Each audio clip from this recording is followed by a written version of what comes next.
আসসালামু আলাইকুম। কুয়েত বাংলা নিউজের পক্ষ থেকে আপনাদের সবাইকে স্বাগতম। আশা করি যে যেখানেই আছেন ভালো এবং সুস্থ আছেন। আজকের এই ছোট্ট ভিডিওটির মাধ্যমে কুয়েতের দুটি গুরুত্বপূর্ণ নিউজ সম্পর্কে জানিয়ে দেব। বিস্তারিত জানতে ভিডিওটি সম্পূর্ণ দেখার অনুরোধ রইল। প্রথমেই আপনাদেরকে জানিয়ে দেব আকামা হাওল বা তানাজ্জুল এর মামলা করার জন্য কি কি প্রস্তুতি দরকার। আপনি যখন কুয়েতে আসছেন 1 বছর পূর্ণ হলে আপনি মালিক পরিবর্তন করতে পারবেন।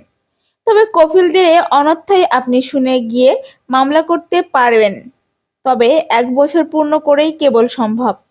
বর্তমানে আকদ হুকুমার মামলা নেয় কিনা আগে জেনে নিবেন, কারণ আকদ হুকুমার সব পেশার মামলা নেয় না। আকদ হুকুমার কন্ট্রাক্ট 3 বছর থাকে, আর অনেক কোম্পানির কন্ট্রাক্টের সময় কম থাকলে তারও কম হতে পারে। এই সময়ের মধ্যে কোম্পানি চাইলে হাউল দিতে পারে, নয়তো মামলা করে নিতে হবে।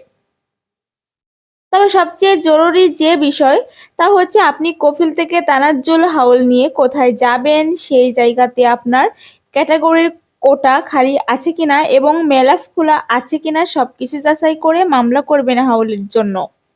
আপনার মামলার রায় হওয়ার পরে 15 দিনের সময় দিবে কপালত আনার জন্য। এই সময়ে কপালত আনার আগে আরো একবার নতুন মালিকের মন্দুফ এর সাথে ভালো করে কথা বলে কপালাত নিবেন। শুন থেকে হাউল দিলে যদি 2-1 দিনের মধ্যে আকামা লাগাতে ব্যর্থ হন, তাহলে কফিল আপনার নামে ইনহাস মামলা করে দিবে, আর 15 দিনের বেশি হলে শুন থেকে ব্লক করে দিবে।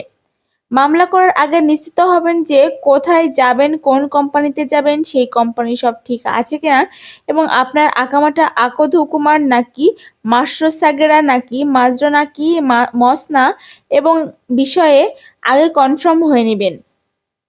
আপনি বর্তমানে যে ক্যাটাগরিতে আছেন ঠিক সেই ক্যাটাগরিতেই আকামা হাউল হবে। এখন আসি মামলা করতে কত লাগবে।